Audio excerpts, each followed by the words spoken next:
the entire battlefield fell deathly silent. What do you mean by that? It's exactly as I said, my lady. I know not the number it took, but those who survived the light were all struck down the very next moment. The only ones lucky enough to be spared were myself, Razan, and Bingit Mars.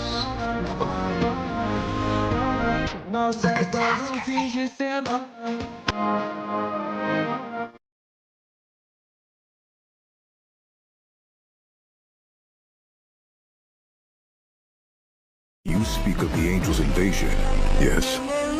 Correct. If we allow that city to continue to expand at its current pace, it's all but guaranteed. That would be troublesome.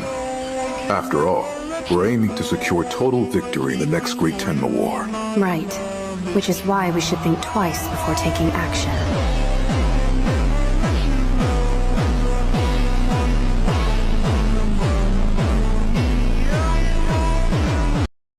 Rimuru Tempest, an anomaly in the world of slime. The founder and king of the Tempest Federation, a demon lord of Octagram, the transcendent slime with the ultimate skill of void god Azathoth, known far and wide as the Chaos Creator.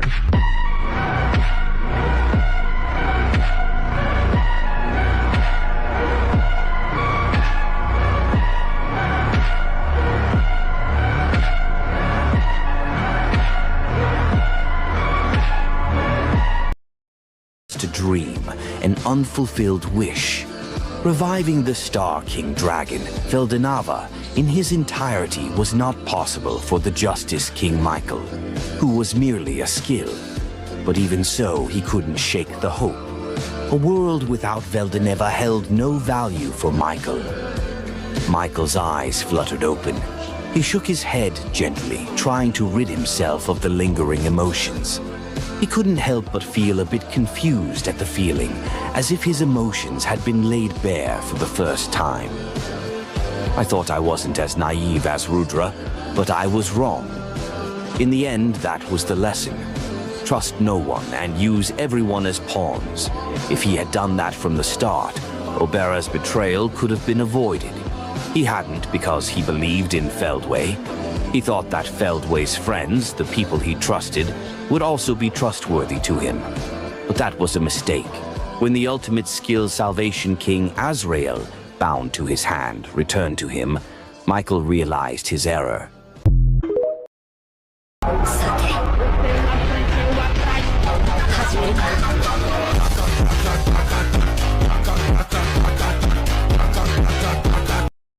Michael realized that his body was disintegrating.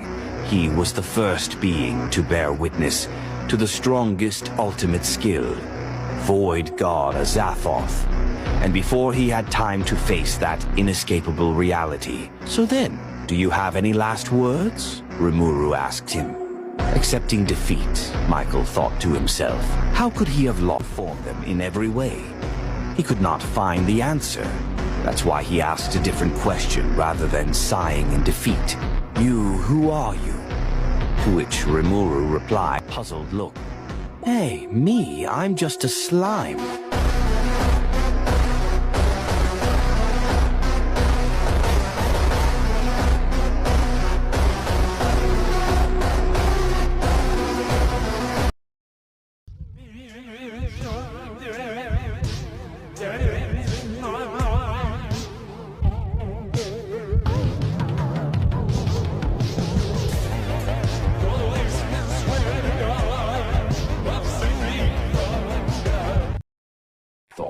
God of Void is one of Rimuru Tempest's ultimate skills, and the strongest ultimate skill in Tensura.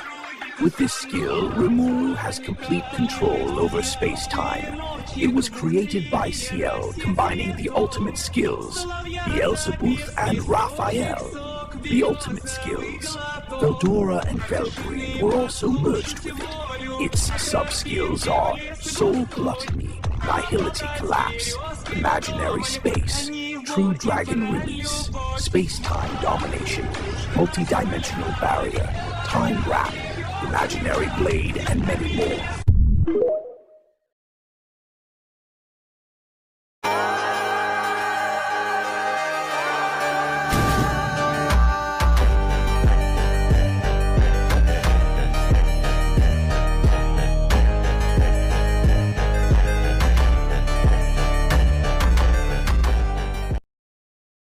Zegion calmly walked up to Dino, who had been thinking long and hard. "Is there anything else you would like to say?" he asked. "Haven't you just been hiding from me all this time to force out my cards? Don't be ridiculous, it's despicable." Of course, Zegion was unconcerned. Dino also realized this, and the conversation ended. Tension flared between the two. Dino knew Zegion's strength. This was an advantage for Dino, however. His trump card had also been exposed to Zegion. In that case, there was no other choice but to go head-to-head.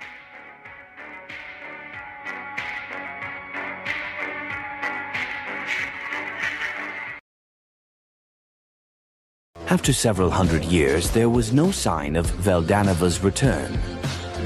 Feldway wondered why. Then a thought occurred to him. Could it be that Veldanava has abandoned us? Otherwise, there was no explanation for the fact that the supposedly immortal true dragon had not returned. If he was right, Feldway grieved and hated. Humans on Earth, no, not just humans, but elves, dwarves, beastmen, and even Magian. He hated all demi-humans, that is to say, all of humanity. So he wanted to destroy them. The people who took Veldanava from us don't deserve to live.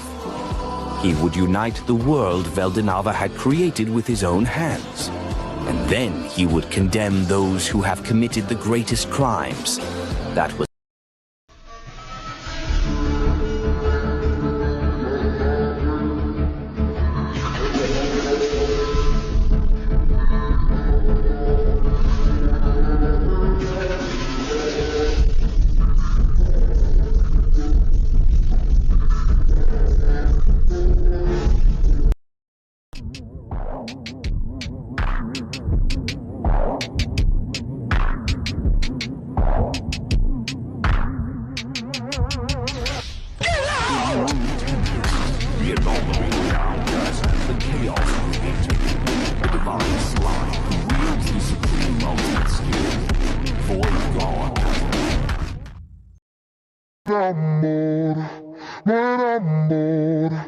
Eso fue lo que dijiste tú, no era amor.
Veldanava no longer had any interest in the world. It had taken his beloved wife, Lucia, from him, and that alone was a sin beyond comprehension to the god of creation. If you're doing all of this because of Lucia, wouldn't it make more sense to just reincarnate her yourself, Rimuru? The only threat to him asked. But Veldanava explained that it was impossible. Lucia's soul had already reincarnated into countless fragments across different worlds. Because of that, Veldanava found only one way to bring her back, by destroying all worlds themselves. Only then could he reincarnate Lucia into a new and better world in their place. He would destroy everything that he created. After all, that was his right.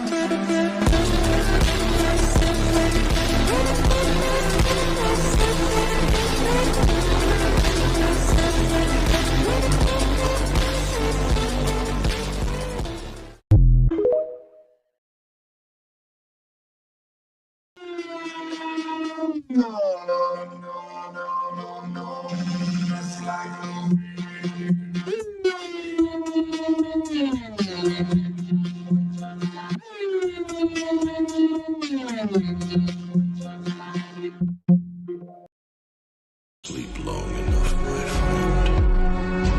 It is time for you to wake up.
Rimuru Tempest stood against the one who shaped the world itself, Veldanava, the primordial god. Their clash twisted the laws of existence. Every strike, every ripple of power, rewrote the meaning of strength itself. Rimuru pushed forward, fueled by trust, by bonds, by the voice that had always guided him, until the moment everything shattered. Ciel was torn from his soul, ripped away by a force even he could not grasp.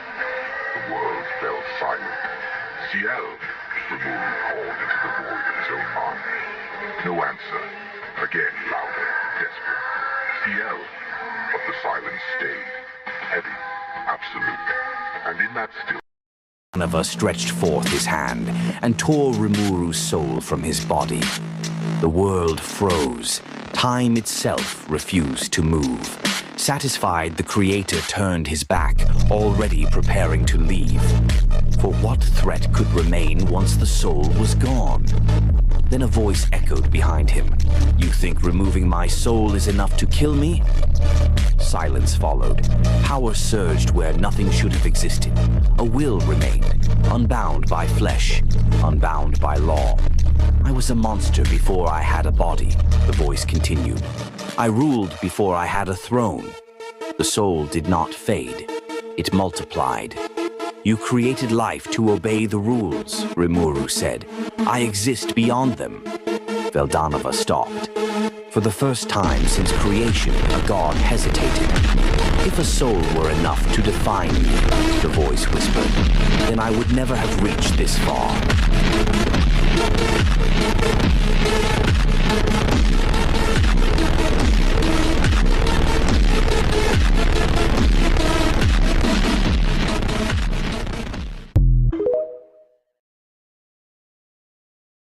Araj, the dragon of destruction, begins absorbing everything.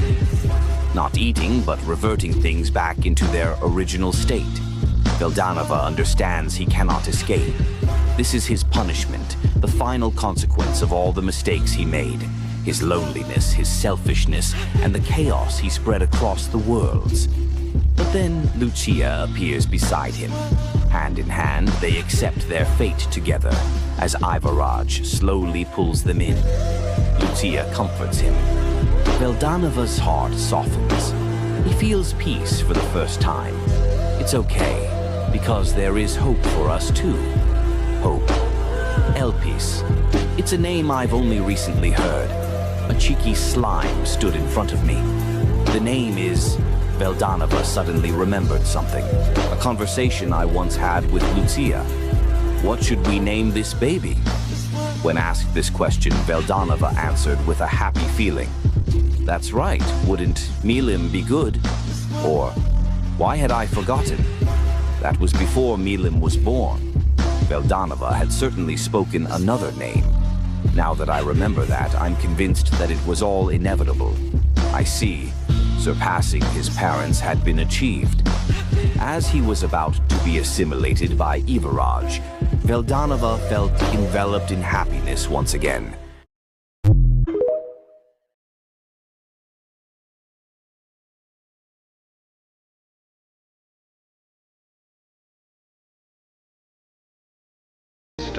The entire battlefield fell deathly silent. What do you mean by that?